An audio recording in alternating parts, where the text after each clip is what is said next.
शान्ताकारम् भुजगशयनम् पद्मनाभम् सुरेशम् विश्वाधारम् गगनसदृशम् मेघवर्णम् शुभाङ्गम्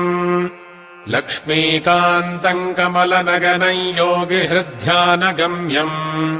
वन्दे विष्णुम् भवभयहरम् सर्वलोकैकनाथम् मेघश्यामम् पीतकौशेरवासम् श्रीवत्साङ्कम् कौस्तुभोद्भासिताङ्गम् पुण्योपेतम् पुण्डरीकारताक्षम् विष्णुम् वन्दे सर्वलोकैकनाथम्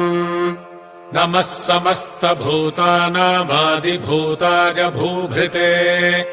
अनेकरूपरूपाय विष्णवे प्रभविष्णवे सशङ्खचक्रम् सकिरीटकुण्डलम् सपीतवस्त्रम् सरसीरुहे क्षणम्